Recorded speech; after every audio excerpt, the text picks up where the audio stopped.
Welcome to Basketball Heads Live. Season 2. Told you we back.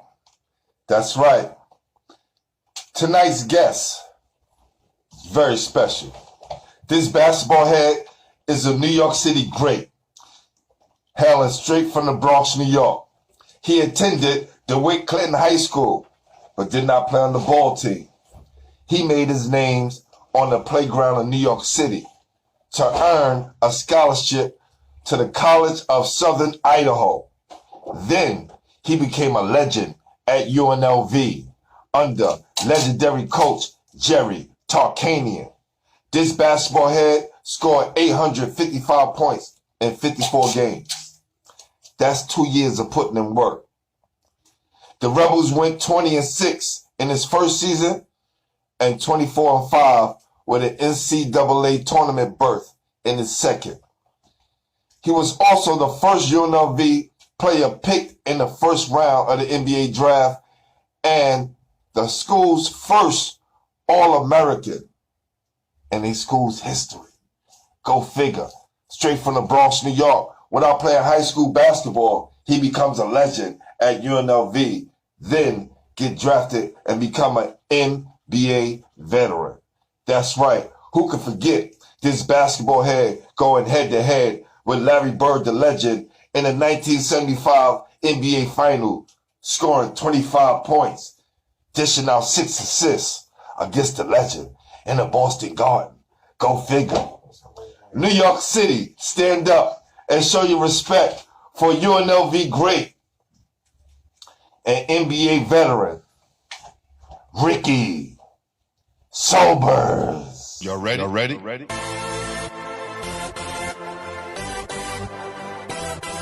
Yes. You have just stepped into the world of chaos. Where everybody goes hard. Come on. Go hard. Go hard. Go hard. Go hard. Go hard. Go hard. Or go home. Never back down. You gotta hold your own. Go hard. Go hard. Go hard. Go hard.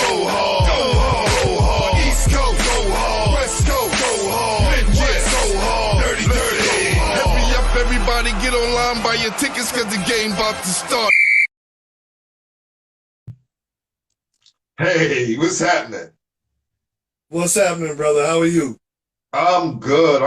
I'm actually blessed, man, to be on live, Basketball Heads Live with you. You know, New York City great. Someone has put down a lot of work throughout the years. Someone when I was younger watching TV and loved to hearing your name and them say, New York City's own Ricky Sobers.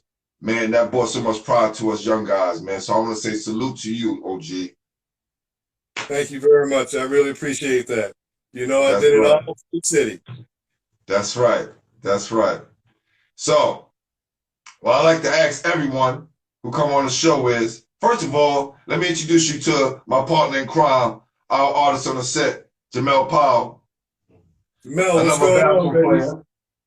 It's all good. Yeah. So, I like to ask everyone who come on the show, who introduced you to the game, Rick? Well, that's a great story to tell. Let me hold this camera straight. Pretty much, I learned the game from, initially, my first coach was a gentleman by the name of Gardner Page. We called him Mr. Page. Mr. Page was a youth bitty basketball coach for a organization by the name of Menacing, which was located in Harlem. Mm-hmm. And it's ironic that that Rod Strickland and I have that connection in that I was coached, initially I came to Mr. Page first, and then Rod came to Mr. Page after me, some years after. And ironically enough, Mr. Page was such a great coach. He was able to develop at least 2 pros that I know of. Hey, man. Can't ask for no more better than you and Rod, man. Y'all representing New York City well. Well, thank you very much, man. We appreciate that. Definitely. So was you a quick learner, or did it take you a while to kind of catch on? Well, I fell in love with the game, at 11 to 12, man. So, that the basketball bug bit me hard. And the fact that I had such a great mentor and a great coach in Mr. Page, he taught me all the skills that I needed to know. He was phenomenal. I could not walk and chew bubblegum at the same time at 11, 12 years old. So, there was no, I was not born to play this game. It was hard work and a lot of dedication and a lot of good luck, to be able to get from there, bitty basketball, not knowing how to shoot the ball, not knowing how to dribble the ball. We all have to start somewhere, and to be able to continue to grow and get to a point where you become a pro. And it was your love for the game that kept you going back to want to get better. So a great coach will bring that out of you. So salute to your coach, man, who did that for you and Rob, man. That's very special. That's very special. Yeah, Mr. So when Page, you go ahead. yes, Mr. Page, Coach Page, yes. Go ahead. Go ahead. Who was the best player in your neighborhood when you was coming up? Best player in my neighborhood. Wow. Interesting question.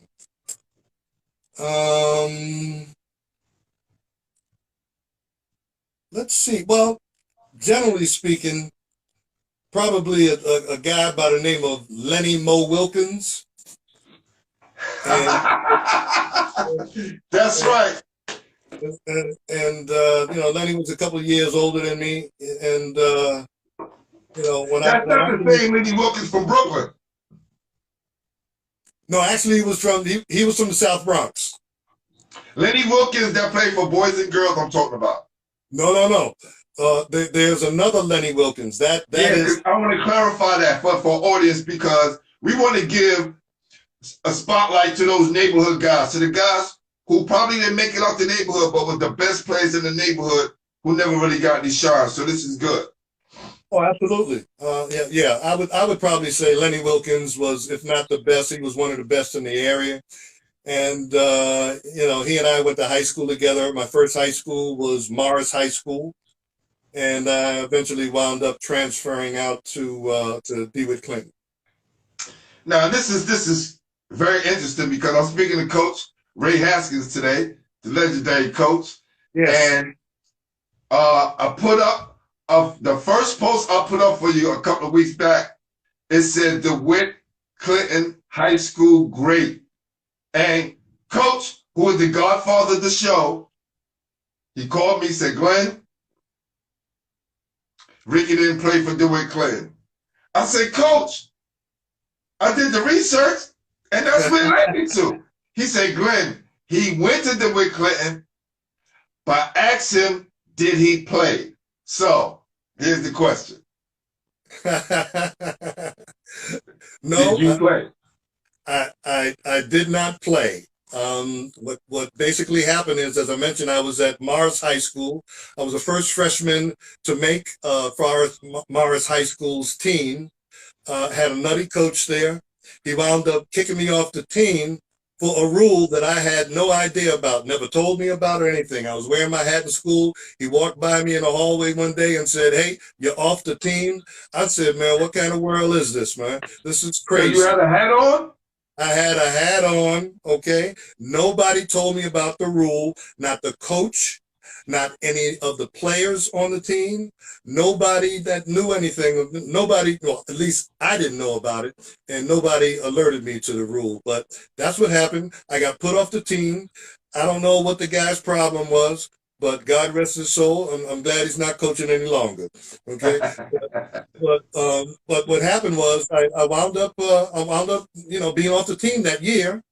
So the ironic thing about New York is you can have a situation like that, but ball on the outside is every bit as competitive and well, competitive is the word, because there are no restrictions. You can play against anybody that you want to play against. So what happened was Um, you know, my great mentor, Tiny Archibald, and many of his friends, they took me under their wing and they beat me up real good.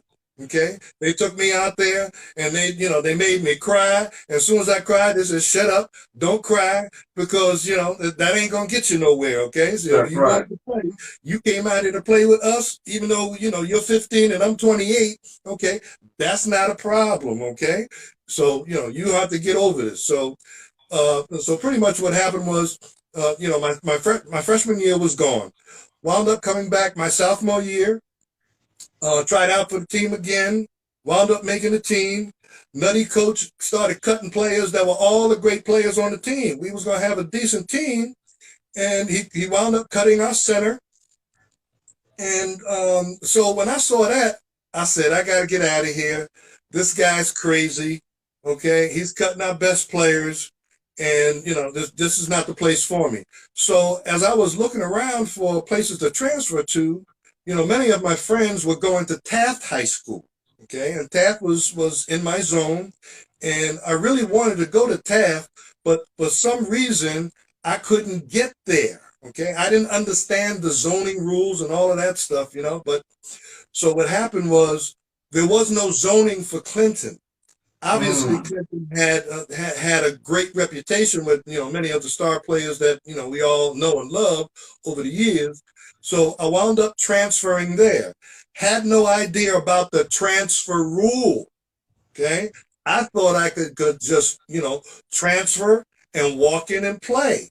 Okay, that didn't happen. I had to sit out 6 to 7 months, which was essentially the season. If I decided to play, I would have played like 3 games. Okay. Now, I was having fun playing, playing against the brothers, man, that were beating me up, that was older than me, and I was getting good tutelage. So the way I looked at it is, all right, there's 3 games. Okay, it's my junior year. Well, I'll come back my senior year. Okay. Well, what happened with my senior year is I got a little lax. Okay, got lax academically and was ineligible. Okay, and ironically enough, that caused me a lot of grief, a lot of embarrassment, but ironically, Clinton wound up winning a championship against Boys High without me. And Yeah. it really allowed for a real good friend of mine and to become a star player at Clinton, and that was Steve the Bear Shepherd. Yes, I think he mentioned him, and coach said if you guys would have played together, you guys would be everybody in the country. We might have been, because we were similar in that we were both very physical players. And as you know, most New Yorkers, the way we play is we play. Even if you're 6'3", you're thinking like you're 6'8", and you're Right, right, playing right. a power forward or the center. So we both, played underneath the basket. We didn't mind banging a little bit, and we both were very aggressive players. So I think I don't. Who knows what would have happened? We life is strange. We might have That's right. lost, but I think we would. We would have gave him a real good run for the money. And I think what happened, everything that happened for a reason. Happened for a reason. And the way Clinton was all boys, right? Clinton was an all-boys school, 7,000 students. They had This is why y'all won the most championships. Them and Boys High, all boys. I know. So you already stacked. You're stacked already. And there was no zoning issues, I don't think, for Boys High or Clinton. So everybody could have went there.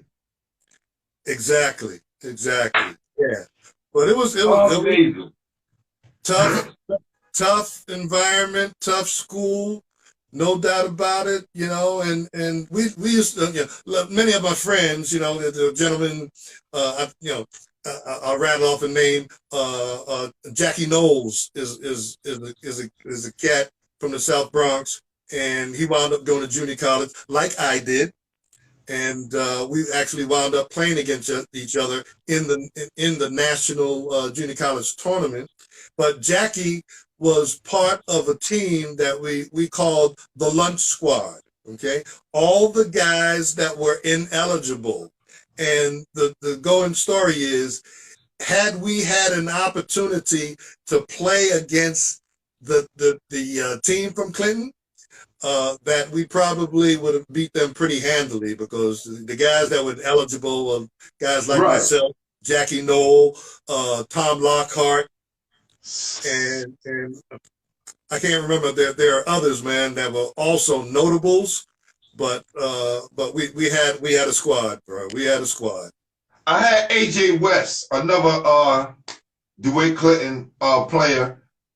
He actually is one of my school's bus drivers, and we was having a conversation, and I told him I had a basketball show. I told him it was New York City based. He's like, Glenn, I played high school ball too. I was like, really? It's like, yes, DeWitt Clinton. So I did the research, and the 1966-67 team, he's right up to the front holding the ball with the coach. Amazing, right? So I said, Right. Did you play with Tiny? He said, yes, but Tiny wasn't eligible to his senior year. That's right. Who Right. did? I don't think anyone really knows that Tiny Archibald only played 1 year high school basketball. That's right. That's right. Yeah. Yeah. Well, there were, listen, there was so much going on, that a lot of stuff that we just didn't know. The systemic racism that was going on was just terrible. And, all the drugs in the communities, and it still plagues our communities. But, at that time, it was something that was plaguing, heroin was a horrible thing that was going through the communities. And many of my friends got caught up in it. I wanted a better way out, and chose not to. But in any event, a lot of players got caught up either academically, you got caught up in what I call the pitfalls of the game. Either it's academics, drugs, okay, just hanging with the wrong crowd, okay, being undisciplined, or just being ignorant, being ignorant about the thing. That's stupid, because there's a difference between stupidity and ignorance, okay? And being ignorant, you just don't know. Stupidity, That's you right. just don't want to know. That's right. That's right. Wow. So, what was the tournaments back then that you played in that kind of exposed you to other colleges who wanted you on their team? Well, what really happened was this. Okay, I guess as a 15-year-old, I started to come alive. Okay, and what really developed me is I started going out to Brooklyn. That's where Ray Haskins and I. Hold on. Say that again. Let's say that again now, because I need people to understand. Listen, everybody. We're gonna make some noise for that. Everybody knows. Everybody knows. Brooklyn represents basketball better than most places in the world. And so many great players, that I came in contact with. So when I started going out to Brooklyn and started playing in those tournaments, playing against guys like Lloyd, The World Be Free, Phil Sellers, Ernie Dew Douse, Henry Kinsey, Gus Washington, and Ray Haskins, Jocko, okay? Yes. Rest in peace, Doc. Yes. Fly Williams, Oh man. okay? Pete Davis. I mean, when I started playing, when I started playing out there, that's what tournaments? What tournaments were you playing in Brooklyn? You got me hyped now. This is good. Played Soul in the Hole. Soul in the Hole. Played Soul in the Hole. Played at St. John's the Baptist. It's all a blur right now, man. But I knew you had to go to St. John's Rec, BRC, all of those, definitely. Oh yes, Oh yes, and played for a neighborhood Brooklyn coach, man, by the name of, we call him the Rapper. I don't know what his real name was, but The rapper, rapper. the Ah, who's that? rapper. I know the legendary coaches who I know were Gil Reynolds. That Okay, I know. okay. Well, Yeah, Gil Reynolds had Pete Davis, and he yes. had he had Phil Sellers. He also had, I believe, he had World Be Free also. And he had Albert King. He had Bernard King. Yes, yes, Yes. yes, yes. Yeah. Wow. So yeah, actually, yeah. Gil was very well known, and Rapper was one of the great recruiters of New York City, and particularly Brooklyn, of course. So he saw me play at the Marshallou Montefiore tournament, which Hmm. was predominantly a high school all-star game that most of the great high school players in New York would play. Either you would play with your high school team, but I guess you couldn't be coached by your high school coach. So somebody else coached, or you know, coaches would put together an all-star team, and we would wind up playing together. So anyway, that's kind of what happened. Rap had an all-star team that had, I believe he had Mel Davis's younger brother. I think so. Sylvester played, and there was some other cats that played, man. Very obviously very good players, okay? And so Rap saw me play out there. After one of the games, he snatched me up. He said, "Hey, I want you to play in St. John's tournament and come play in Brooklyn, man." So, at that point in time, a lot of guys, in the South Bronx and the different boroughs, unless you were at a neighboring borough like Queens, you didn't play in Brooklyn. Okay, you Listen, got some A lot of Queens guys didn't come out here either. So I'm yeah, glad you said this, OG, because we go at it all time. My guys from Harlem and the Bronx, and I would say when we was playing, a lot of y'all guys didn't come down here, but we made sure we went up top. We yeah, had to, because we wanted to play against everybody. absolutely. Well, if you was any kind of competitor, you always want to play against the best, no matter Right. who they may be. You may get toasted, but that's okay. What goes around comes around. That's So, right. you want to see how you measure up, and that's what happened with me. And one of the other tournaments that I played in, since you mentioned tournaments, was a tournament called the Lower East Side. Okay, it was an outdoor tournament. It was a summer tournament, and I think that's the first time that I saw Lloyd Free and played against him. And I was just blown away, man. I mean, golly, the guy had like a body that was crazy. I mean, yeah, I mean, if you saw the guy play, man, I mean, it was just like, oh God, man. And then you saw him jump, and then you looked at his thighs and you say, yeah, I see why he was jumping so high, man. His thighs look like the Hulk. Oh yeah, definitely got up high on that jump shot.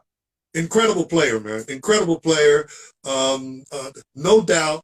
World Be Free. Ernie Dudhouse. Um, Phil Sellers. Pete Davis. And who's the other brother, man? Oh, man. I think I mentioned them all. But those cats there, particularly, were incredible players. So much better than me. But when I got an opportunity to play out there, it was very interesting because I remember distinctly it was a kind of a coming of age experience for me. I played on a team. It was myself. Oh, I forgot to mention Larry Fogel. Okay, Larry Fogel, myself, World Be Free, Fly Williams. Um, can't remember some of the other ones, but those are the notables. We wound up playing together. I think we beat everybody that we played against, man, by at least 40. So it wasn't, Hey, I mean, if we slowed it down, we made it a game. But the thing that was ironic for me is that we won a championship that year. And when they called out, guys to get their trophies, okay, everybody got their trophies. And then you know how they do things. They call everybody out, all the kids come and get your trophies. And now they're going to announce the MVP. So now they announced the MVP. and they called my name. Man, the goal. We call them goals back then in that time. Yeah. Goals. The goal that they gave me was the biggest trophy I've ever gotten in my life. The thing was like, it was almost as tall as I was. Like, it was like 4.5 feet. So Wow. here I go. I got this trophy. Whirl and Larry Fogel and Fly, all of them. They weren't too happy about this kid from the Bronx coming there and stealing their thunder, man. But what can I say, man? They were the best, and I was just an up and comer, man. I don't know what happened, man. God was on my side. I go home. I'm going home on the train. I got 2 trophies. One is 3 foot, the other one is damn near 5 foot, and everybody on the train is looking at me, asking me, where did you get this trophy from, man? And so I had a story to tell, and I told it all. Man. That's right, brother. Yeah. Salute to you. Salute to you. That was the time that I really felt that I had come of age and that I was good enough. And that was going to be my next question. Who answered you, but to let you know you were good enough. But that MVP says it all. Yeah, it was, man, I wish I still had it. I'll be polishing it now. But but it was an incredible experience, no doubt about it. Kudos to Brooklyn and all that they represent in terms of basketball, because the players that I played against during my up and coming years, man, they made me the player that I was, no doubt. Wow. I have a question. My cousin Zachary Husser is from the Bronx, and he went to Columbia University. He played basketball and football there. Do you know him? No, I don't. Okay, I wonder if you. Okay, cool. I always like to mention. Let me put it this way: I may know him, but by the name, I don't. Okay. Remember, I'm an old head. So, who was your toughest competition in New York City before you made your trip out to Southern Idaho? Oh wow. Everybody from Brooklyn, man. All those players that I represent. Got you. Because the Bronx, we had great players, but at that point in time, that's why I felt that I had to go elsewhere, because I was tearing it up in the South Bronx.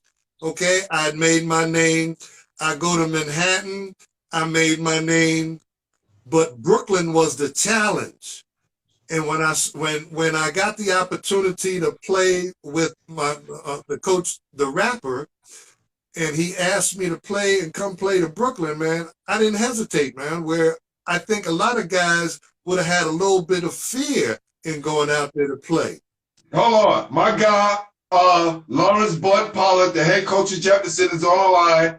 Yo, Bud, you hear that? We always talk about this. Every time me and him conversate, we always talk about the fact that the guys from other boroughs didn't come to Brooklyn. And we have an OG on live right now confirming that. He had to come from the Bronx down to Brooklyn to get his game right. And no doubt. I mean, and I loved every minute of it. All of those guys, all that are alive, today, although I may not, well, the only one I speak to pretty often is Pete Davis. Because I'm out on the West Coast, he's out on the West Coast. And his brother Mike Davis is a very good friend of mine also. But all those players, Pete Davis, Phil Sellers, Fly Williams, Lloyd B. I mean, all those are the guys that took me to another level. They absolutely great players. Wow. So how did you get to Southern Idaho? I want to know that. We're going to never get to the answer, right? We need to know that. Absolutely. Kid from the Bronx, Idaho. Yeah, absolutely. Yeah. Well, what happened was one of my great mentors is Tiny Archibald, Uh-huh. and at the time, I believe Tiny was in the league, and at the time, uh, what happened was his agent had a connection, and ironically, what happened was I wound up going to, instead of going to Idaho first, I went to another junior college in Missouri. Long story short, had some academic issues there. They caught him, couldn't stay, had to leave. Cried like a baby, came back. They found another spot for me, which was College of Southern Idaho. So here's a case where, just by the grace of God, man, in a matter of circumstances, I wind up going from a junior college that was not highly ranked or notable to perhaps the #1 junior college in the nation. Wow. Yeah. A guy by the name of Victor Kelly, who is a South Bronx guy, the Muggsy Bogues of his time, 5'6", 5'6" Mighty Mike. He was a star player there. He also was mentored by Tiny Archibald, and he was at the junior college before me. Previous to that, a gentleman by the name of Ron Behagen, who was a 6'9" power forward man from DeWitt Clinton.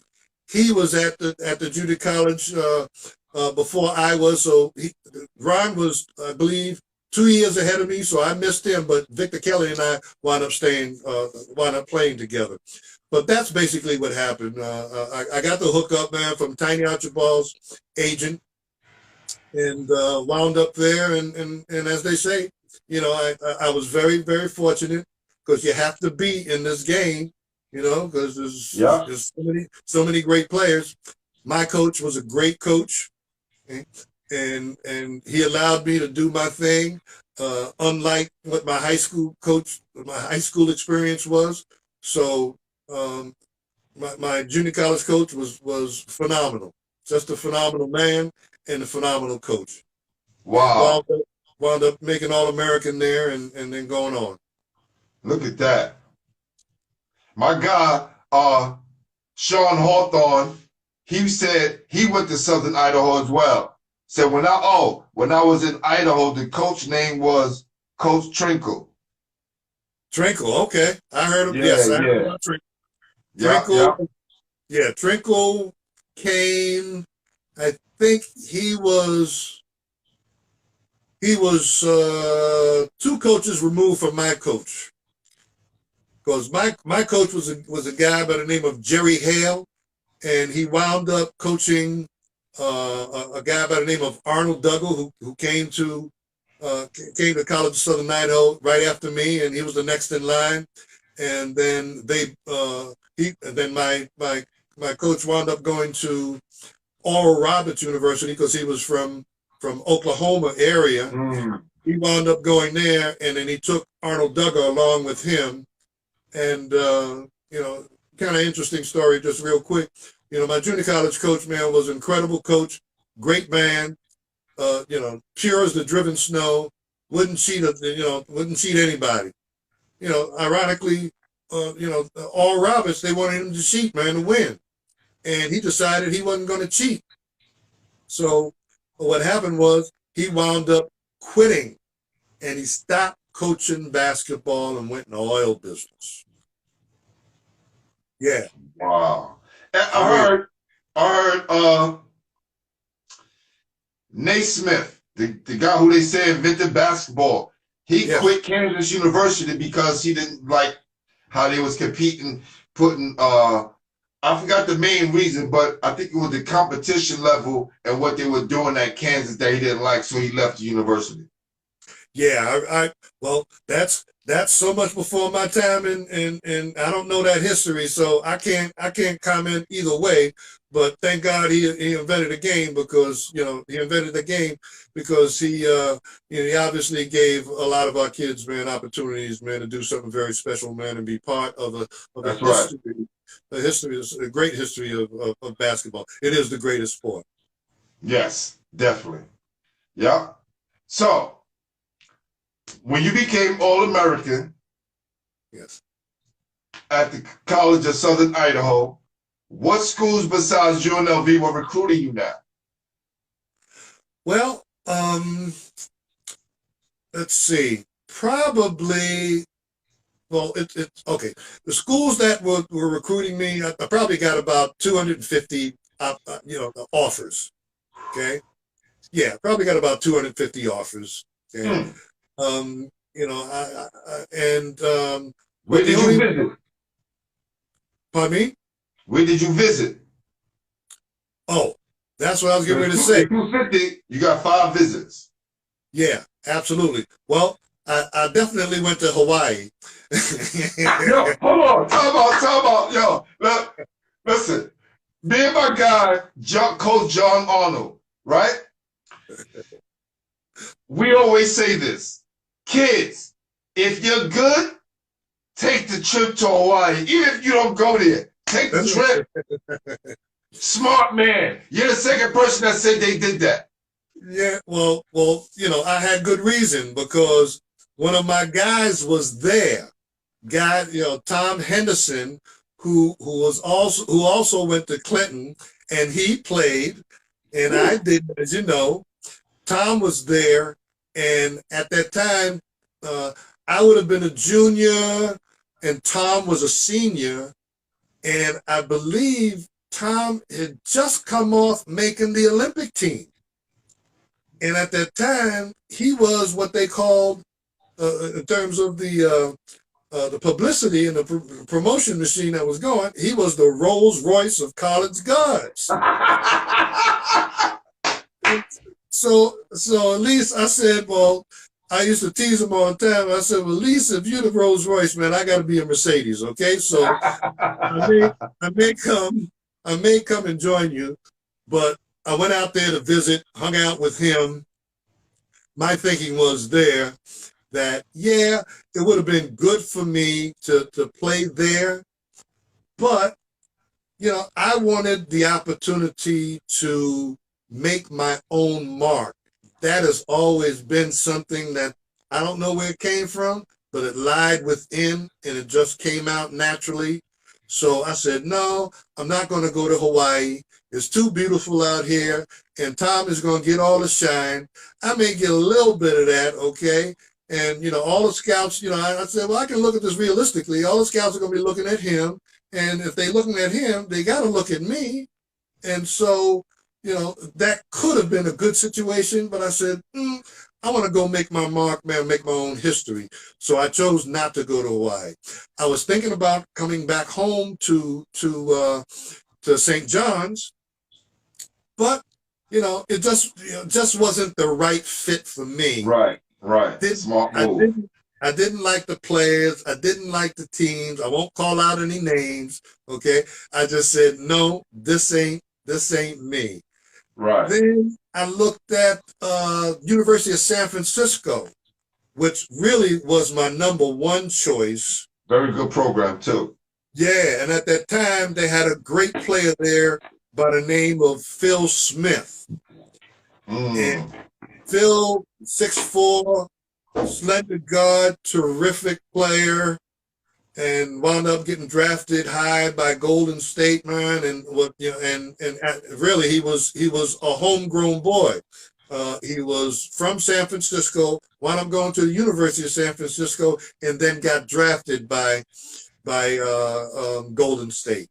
But anyhow, they had a lock on the conference. UNLV was just getting the program going because Tark, the Shark, had left Long Beach State to go to UNLV. So ironically, I was being recruited by Long Beach State.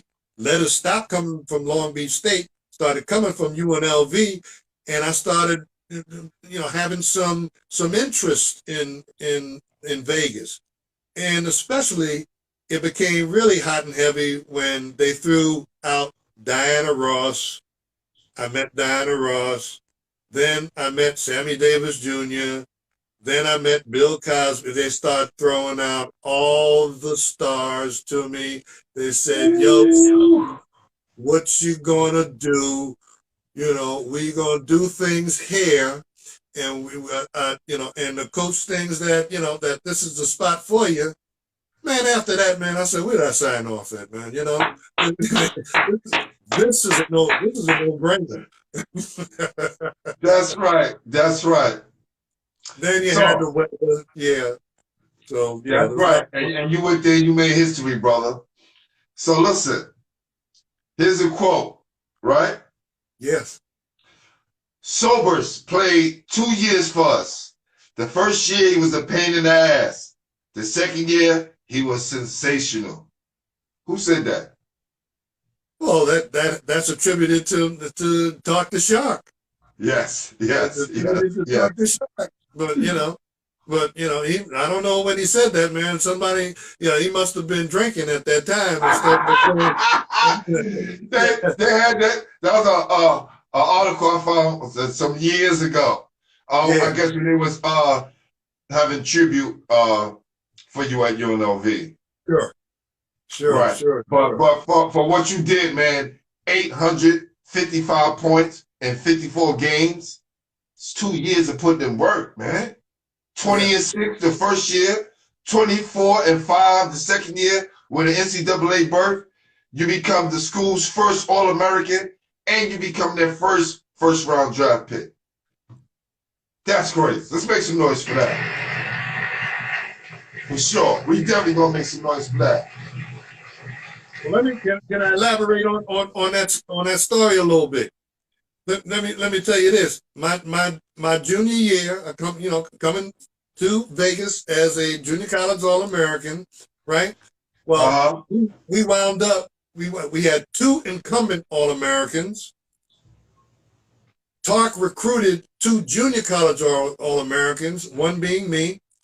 Then we had, I believe, 4 or 5 high school All-Americans that's coming. We had a team full of All-Americans. So what essentially happened, my junior year, everybody wanted the ball, okay?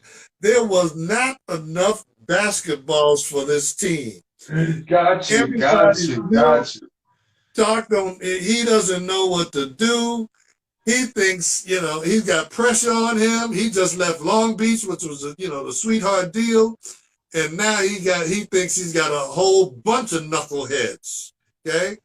That's right.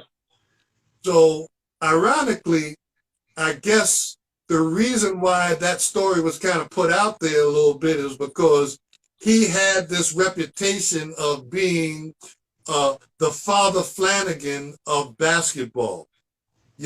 I take wayward kids and I turn them, I spin them into gold.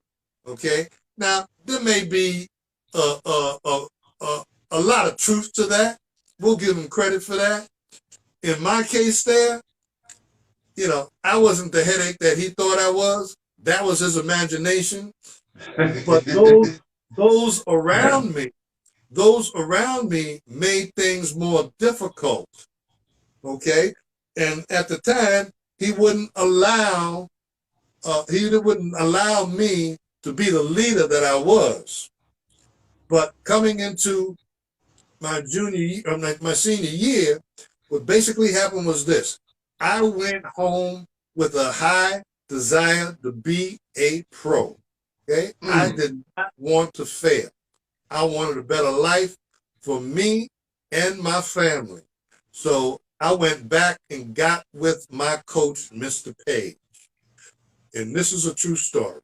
Mr. Page looked at me. I said, Mr. Page, what do I have to do to get to the next level? He looked at me, dead in my eyes. He says, you're going to have to get in shape, son. You're fat. You're out of shape. Your ball handling is lousy. you know, you've got a lot of work ahead of you. I said, man, my heart sunk, but I knew he was telling me the truth, and he wasn't gonna lie to me, man, because he was Right. like a second father. Okay, he took me under his wing. I worked day and night every day during that summer until it was time to go to school. When he got through with me, I had lost like 35 pounds. I was like Adonis. My skill level, he had me out on the Grand Concourse doing ball handling drills. I'm dodging head-on traffic, wrapping the ball around my back, through my legs. I'm dodging cab driving. So that's what happened. I got my game together, came back that year, and basically told Tark, I said, look, if you want to win like you told me you wanted to win when you first recruited me, then here's what I want. Here's what I want. Okay. I want to be the captain of this team. Okay. I want to be the All-American candidate. And if you do those two things for me, I'll do the rest. And that's just what went down. A man of your word. Definitely. Yeah. You definitely changed that program around to make it to the UNLV that we all love today. So thank you for that. What was your best game as a Rebel? My best game as a Rebel, I would probably say against a great player from Bridgeport, Connecticut, guy by the name of Frank Olenek. There was two of them. Playing against Frank Olenek, who was a white boy from Bridgeport, Connecticut. Okay, and tremendous player, was an All-American as a sophomore at the University of Seattle. He, you know, my junior year, which was, I believe, his sophomore year, he toasted me. Okay, and I never forgot it. Okay, I said, man, and ironically, we became fast friends, but he wore me out, and I never forgot it. I was looking for revenge my senior year. Came back senior year. I guess the best skill that I had was I was a defensive player.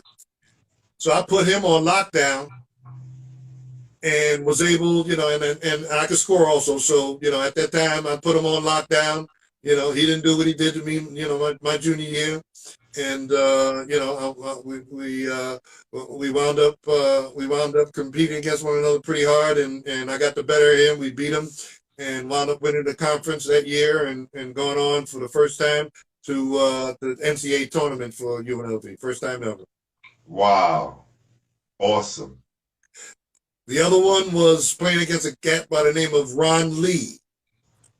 Ron Lee went to the University of Oregon.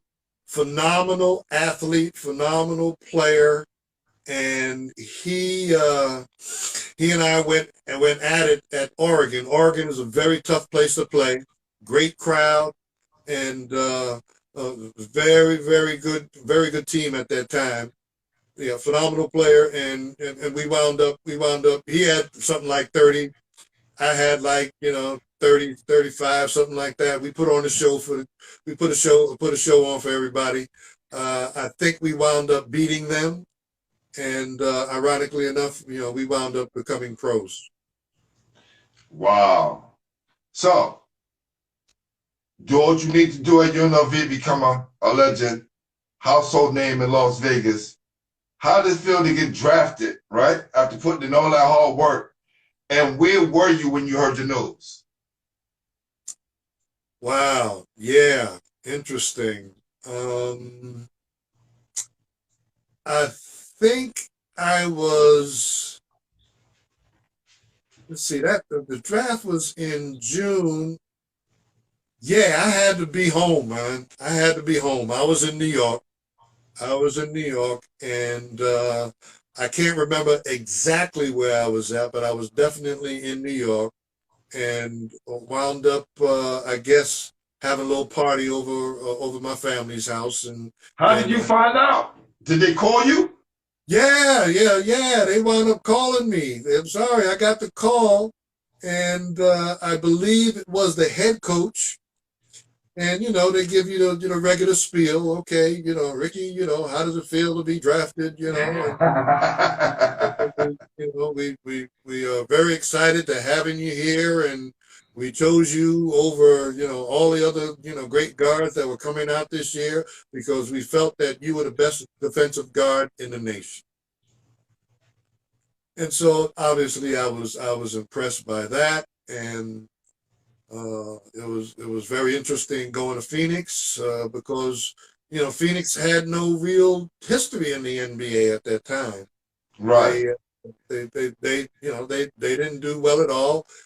Coming into my rookie year, we were projected to place fifth in a division, which is last, and we wound up, long story short, we wound up going to the championship my rookie year, and Wow. yeah, we had an incredible, one of the great runs in the history of basketball, no doubt. Now, how was the transition from UNLV to playing in the NBA? It was how would you say? I guess from a playing standpoint, from my standpoint, it was cool. Everything was great. I didn't mind not starting coming in because many players come into the game nowadays.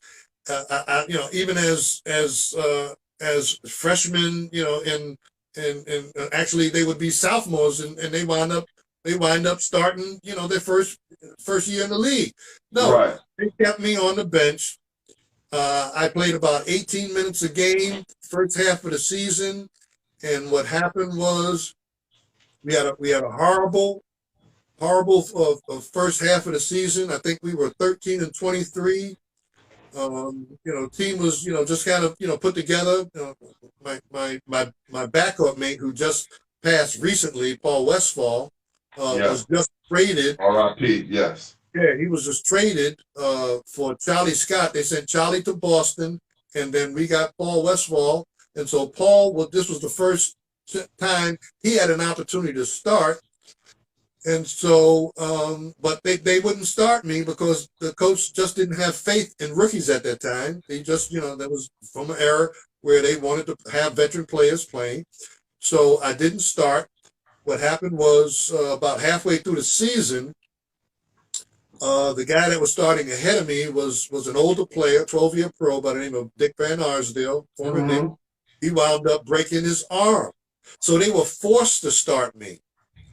So when they was forced to start me, here we go. They slid Paul over to the off guard, which was probably his best position at that time, and they put the ball in my hands. But the biggest thing was that I brought to them was I brought them a toughness and a defensive prowess, defensive skill that they didn't have, in a level of speed and tenacity that the previous player, the player that broke his arm, could not provide. So we went from one of the slowest backcourts to a competitive backcourt with regard to speed and all the other skills that you need. So as a result, we wound up having a successful second half of the season. We wound up going 2 games over 500. I think we were 42-40.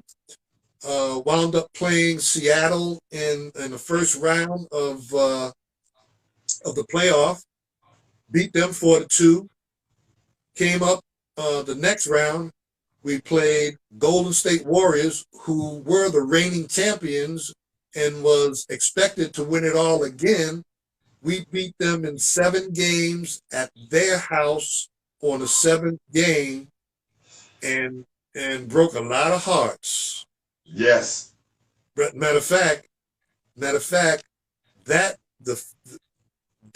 series set them back 40 plus years. Yeah, They did not that's right. get to a playoff or championship until Stephen Curry and the recent players that made them so good came on. They dropped, they stopped a 40-year. We started a 40-year drought for them, and they stopped it. Then Woo! we wound up playing against the mighty Boston Celtics, who And we go, hold on. We gonna get there. Okay. Because my guy Okay. James Majors said Game 6 of that final was the greatest game ever played. He just didn't like the outcome. Game 5. It was Game 5. Oh, Game 5. Okay, Game okay. So now we'll let everybody know. Game 5, 1975, correct? 75-76 series, yes. Yeah. Actually, Yeah. it would have been Your team 76. is facing the Boston Celtics in the NBA Finals. Correct. And you dropped 26 and 6? Yeah, it was like 25 and 6. 25 and 6. 25 and 6. Yes. I and Paul. What happened? What the lights turned on? You took it back to New York City. Man, that was awesome. Well, it was a great series, no doubt. And I was playing against many of my heroes. Charlie Scott was on the other side. We need Charlie Scott, another New York City great. Yes, got to get him on. No doubt. And had to, he and I was going at it, but I had to guard JoJo. Yeah, I had JoJo White, tough. I had the task of guarding JoJo, which was a nightmare, which was really a nightmare. JoJo White was perhaps the best guard that I may have played against ever. Phenomenal player. And, so you asked what happened? I don't know what happened, man. God took me, man, and scooped me up in his hands and said, "Look, son, you're gonna play your game, one of your better games tonight." And I wanted to win, man. I wanted to bring this championship back to Phoenix. I wanted to represent New York, my family, and all the ballers, man, that were underdogs in life, and that's how I took it. So I had no fear going into that game. I don't know how many thousands of people that were screaming bloody murder. He was on your side cheering. Yes. We wanted you to win so bad. Definitely. Oh, listen, playing in Boston Garden was no picnic, man. They were throwing, I mean, it was like, I can't even explain. It was like going through hell, man. They was throwing coins at you. Guys were spitting. Pennies. Because they did that at Marist with us. Yeah. They could throw pennies. And Marist College had like the parquet floor, like the Boston Garden. And they could throw pennies at us. Yes. Yeah. No, the Boston Garden, the Boston fans, man, were loyal fans to the death. And anybody that came in there, man, was pure enemies. But after we got through with them and gave them the scare of their life, we really should have won. We got respect from them to this day. 40 years later, they're still showing that game on NBA TV, which is incredible to me. I posted you getting busy today. So definitely. I posted like, yeah, definitely. Appreciate that, my brother. You're welcome. My guy just hit me up and said he can get Charlie Scott. Oh, that's awesome. Look at that. See, New York City working together, man. This is what we got to keep doing. Absolutely, man. Charlie is my guy just heard me say that and just hit me on the text. Yeah, Charlie, man. Charlie's got a story. What one of the things you got to do is get Charlie and have him tell you the story about Lomberg Institute. Listen, I know about Lomberg. Let me tell you something. I don't know what he experienced there, but I know Gil Reynolds took a lot of guys down there from New York City to try to help them turn their lives around. And yes, definitely. So that's that. I would love to hear that story. And the Lomberg story need to be told. It is. Yeah, it definitely does. Definitely does. It's a tremendous story. I was just on because I do kind of a similar thing that you're doing, although you're way ahead of me, man, on multiple levels, man. So I have to tip my hat to you. But in my Thank you, own thank you. my own quaint way, I had an opportunity to talk to a gentleman that I never knew before, that was part of the crew that went down to Lomberg Institute along with Charlie Scott and the GOAT. Earl Manny Goat, gentleman by the name of Sonny Johnson. Sonny told me, Wow. you gotta get Sonny Johnson on your show. Sonny, Listen, yes, I want to make this happen right. Hold on, let me put this in my notes. yeah, Definitely. listen, if you can get Sonny and Charlie on the same show, I'm gonna tell you right now, man, you know, that that would be like Brian Gumbo, bringing Wilt Chamberlain and Kareem Abdul-Jabbar in the same room. Okay. We probably had to do that on a Zoom call. I wouldn't mind doing that at all. That would be awesome. Well, Yeah. I'd love to bring you on and introduce you to my crew. Listen, anytime, man. Anytime, just call me. If as long as it's not Sunday, Monday, or Wednesday when I do my show, I'm available. All right. We'll figure it out. All right. I got a few more questions, but I'm gonna let you go. Sure. All right? Sure. Few more questions, I'm gonna let you go. Okay. Now, I must have made a mistake because there was a picture that I seen of you playing against Larry Bird. Yes. Okay. Okay. Here's what we got a little confused at, I guess. Okay. When the 76 series. Okay, I know about that because he wasn't in the pros then. Yes. Exactly. Yes. Exactly. And that's why I got confused. Okay. Because I crossed the time. Yes. In the intro. Yes. Exactly. No problem. Yes. No worries. But what happened was yes, we wound up playing against each other a couple of times. I wound up getting let's see. There were 2 times we wound up playing against them and we got dusted by them because they had the front line and Bird and what have you. So, Yeah. but we did the best we could and stuff. But one year with the Bullets, I was with the Washington Bullets, now Wizards. Yes. And we had a pretty good team, but our bench was a little suspect. Like I said, they were loaded. They had Bird. They had let's see. At that time, I think they might have even had DJ there, Cornwell, Maxwell, the Chief, Parrish, and McHale, and those guys. Their front line, man, was devastating. All right, but besides that, playing against Bird and seeing it up front, was it the real deal? Oh, he can play, man. He can flat out play. I mean, they could. That's why I tell when I teach kids all the time, and they worry about, oh, I can't dunk. I said, Larry Bird couldn't dunk. I said, well, I got no speed. I I said, Larry Bird was slow as molasses. But I can't do this. Listen, if you got the skills, okay, and you understand, and you have the skills, and you have the intellect, okay, then you can play this game at a high level. And that's what he did. Cerebrally, he was way ahead of the game. Then Birdie had a devastating, he had a weapon that a lot of players didn't have. He was a dead-eye shooter. Yeah, man, dead-eye. From back here. Like the form was just, this arm was out of here crazy, but this one was straight. Oh, yeah. Danny was tricked. Danny, he had some tricks, man, because he had been playing against the brothers, man. He'd been going up to Indianapolis and wherever he can go. I mean, like, he pulled the Ricky Sobers, man. He went to Brooklyn, That's right. That's right. And he did give the brothers the props. He said he would go and play against the brothers.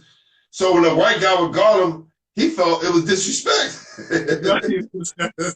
No doubt, no doubt. No, the Birdman man had plenty of game, and he was fun to play against because he talked a lot of stuff too, right? Yeah, people don't realize that Berg talks smack, big smack. Oh, listen, we had so much fun going back and forth, man. He said, Ricky, he said, why are you doing what you doing to DJ, man? You know, now you cause KC Jones, man, to make a lineup change, and now I gotta guard you. I said, oh, well, you got a problem, son. I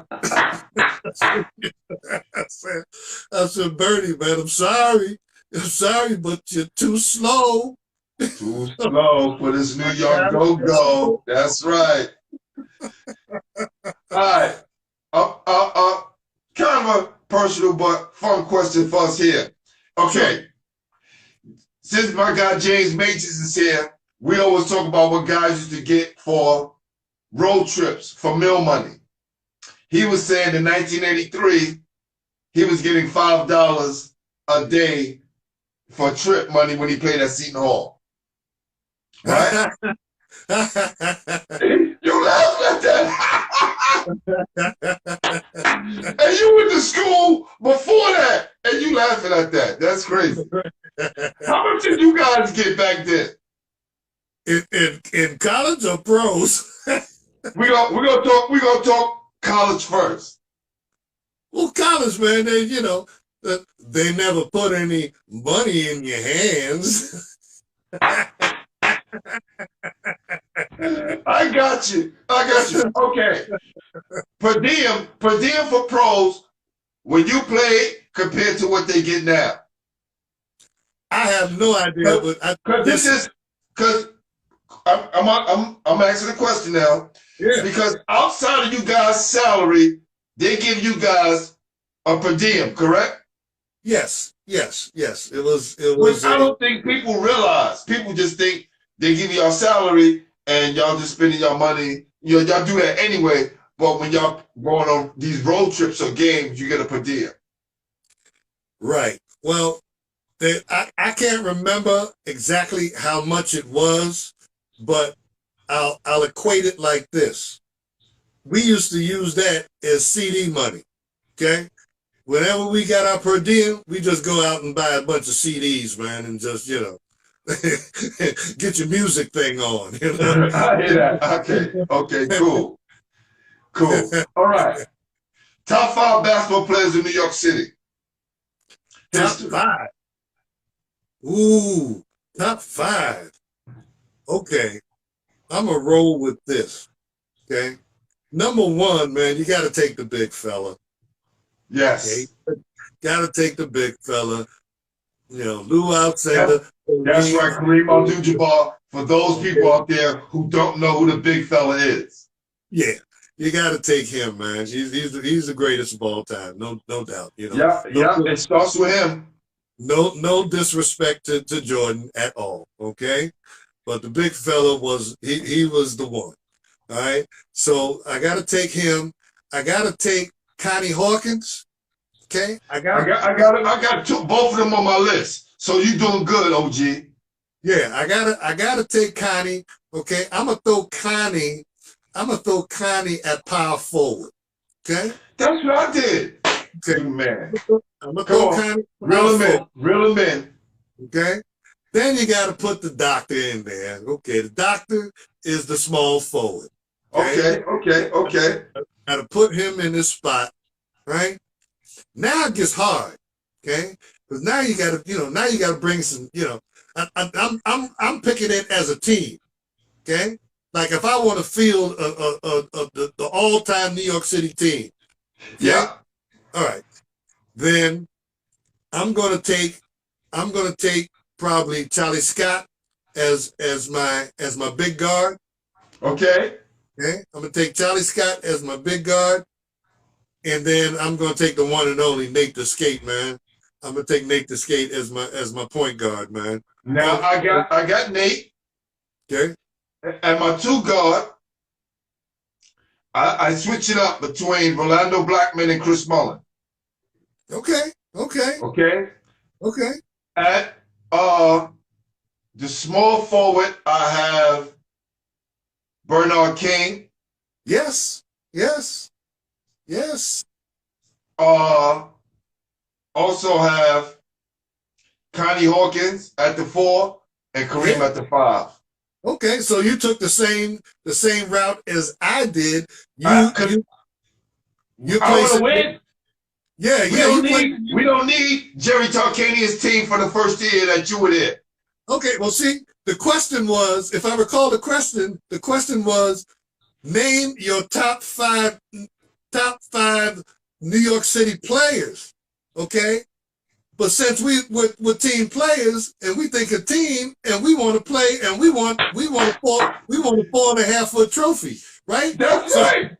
So we're picking a team. We're not just picking 5 top players. We're picking the top 5 players position wise. That's right. That's what the smart ones do. Well, knock on wood. Yeah. That's right. Okay. Top high school player you played against. The top college guy you played against, and the top pro. Top high school player. Wow. Okay, now take into consideration, never played high school, so I didn't play against guys. That's cool. You faced him in summer tournaments, whatever. You know what? I'm gonna have to say World B. Free. Okay. Lloyd Free. I think he was probably the best that I played against at that time. No doubt. College-wise, wow. I would have to say Phil Smith from University of San Francisco. Great player. Phenomenal, just a phenomenal all-around player. I like all-around players. I'm a proponent of Clyde Frazier, all-around guards. Let's see. And then pro. Wow. Very interesting. The guy, I'm gonna go back to the guy that gave me the hardest time. Okay, the guy that gave me the hardest time as a pro was World B. Free. Okay, again. Again.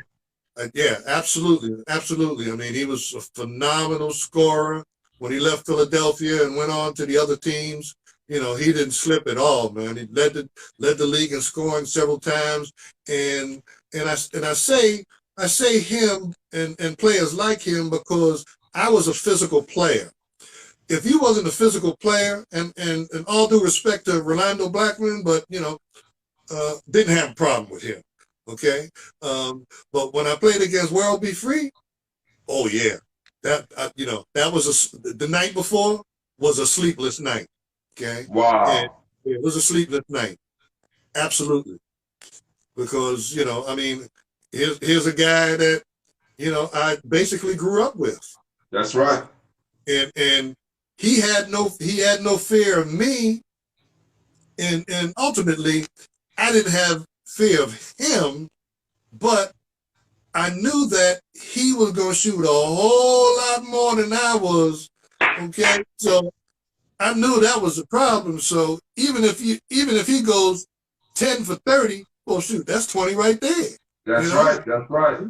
If I foul him a few, 4 or 5 times, he's gonna make his free throws. I mean, he got 25 right there.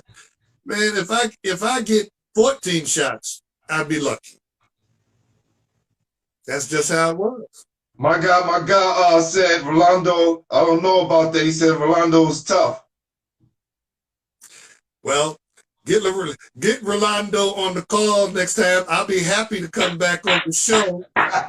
Yo, I had him on the show. Rolando's been on the show already, so definitely. And I love him. I love him, but I hated when he used to say, "Damn, Ricky, what are you doing?" And unfortunately, too tough. Yeah, man. Unfortunately, the South Bronx came out of me, man, and I'd say, listen, man, you know, don't cry on my shoulder, man, because you get no sympathy here. That's right. But a great player who Good. I have a lot Yeah. of respect for, no doubt. So how do you stay in shape these days, Rick? Well, you know, you got to take your health seriously. You know, you absolutely do. I mean, there's so many things out there, man, that have always been out there. And if you can, you know, and if you do those things, man, you know, not going to be there. But, you know, the things that I do, basically, I eat well. Okay. I eat healthy. I do moderate exercise and, you know, it's just, you know, just those things right there. I mean, and you know, you got to have a certain mindset. You got to have, you know, certain discipline. Actually, I'm about to embark on a major training program. So I do yoga, a lot of stretching, a lot of flexibility training, some weight training, but more resistance bands than weights. Cardio. You know, you got to mix things up. So what will happen is when I get it all together, like I said, I'll be available to you to get back on and we'll talk a little bit more about it. Oh, please, please, Yeah, please. I would love that and share that with the audience. yeah, because And myself. I would like to. I would like to do that, man. Definitely. Definitely. I'll have some surprises for you. Okay, I appreciate that. Whenever you're ready, just let me know. I will do it. Bob Pollard want to know, he said, ask him about Armand Hill. Armand is one of my heroes, man. Another Brooklyn born star. Okay. Armand, I love Armand Hill. Armand is a great player coming out of Brooklyn. When he and I both became pros because we're contemporaries. He was playing in Atlanta. I believe I was in Phoenix. Armand had the killer crossover. Okay. This is before Pearl. Oh yeah. Oh yeah. But it was different. It was different. Okay. Okay. It was different. Armand's deal was he took the ball right hand, left hand, real low, and brought it back to your right hand. So it's like whoop whoop. Right? So he'd make you think, because he was a right-handed player, he'd make you think that he was dashing left, but he would dribble it back with his left hand to right hand and be gone. And he had the step down so well that his body was by you and you either had to foul him and he was just gone. So I used to beg Armand. I said, Armand, I said, listen, I'm your boy, right? He says, yeah, Ricky, you're my boy, man. You know, even though you're from the Bronx, you're my boy. I said, yeah, man. I said, you're killing me with this crossover dribble, man. And I'm liking it. Okay? I'm liking it. And I'm wondering, would you be kind enough to teach me that move? Man, you know, nobody teach you their pet move. Right, right. You just got to watch them. Okay? You got to watch them and you got to steal it. Armand took me on the court. Said, yo, Ricky, this is how I do it. And ever since then, man, I mean, I still got the killer crossover, man. Shoot. Salute Armand Hill. Thanks a lot, bud. That's another one. Yeah, Armand, terrific player, man. Yeah, I forgot to mention him, but yes, Armand was in that group, man, of Brooklyn-born players, man, that were outrageously good. So good. Raised my level, took me to a whole nother level. Wow. Well, hopefully we can take things to another level right now when I'm about to show you. So let's do that right now.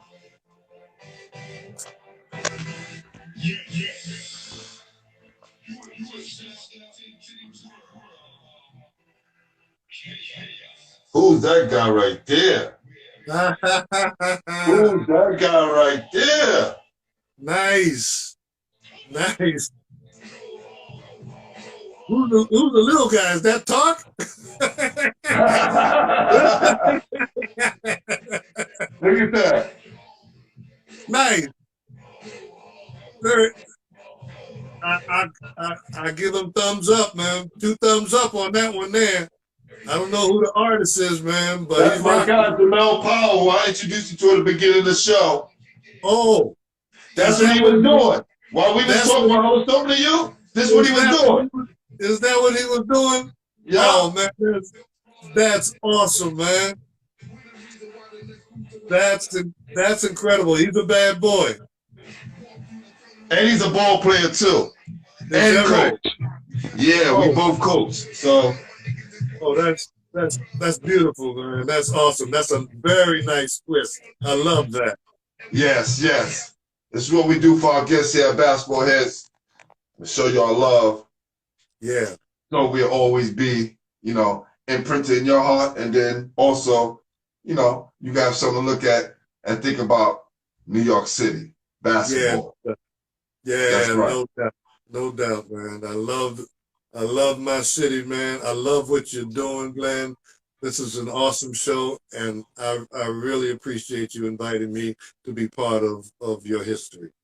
Thank you. Thank you. This is our history, right? Because we don't want anyone to ever forget about Ricky Sobers and all the great things that you did in New York City now that you're over on the West Coast. We didn't forget about you, Ricky. Thank you so much. I appreciate that. For sure. Really. Thank you, OG. Appreciate you. And Yeah. call me when you're ready to come back, all right? I'll come back anytime, man. We're gonna do this again. We're gonna For sure. Listen, I'm just getting warmed up, man. I ain't tell you really the hardcore stories. Listen, we got time for that. All right. Yeah. Make sure you send me your information so I can see that picture in the next couple of weeks or whatever, because I got a lot of more pictures to send out. But thank you. Fantastic. I will put that on my wall of fame, man. It will have a prominence. Thank you. Appreciate that, man. All right. Right on. Right on. Wow. Another awesome interview with the great Ricky Sobers. Listen, let me tell y'all something. I remember watching this man when I was a little kid and remember hearing the announcer saying, from New York City, Ricky Sobers. And I was like, he from the city. We got a guy in the NBA, another one. You got to rep our city. Okay? Show love. Never forget the history. We have Boys High great. St. Bonaventure legend. Elmer Anderson. Wednesday, 8 o'clock. That's right. The Brooklyn Tech high school coach and New York City great. Pearl's backcourt partner. We are having Pearl's backcourt partner who stood on his own because he had that Jimmy and was nice. Elmer Anderson. Tune in because we are the official home for New York City basketball. Peace.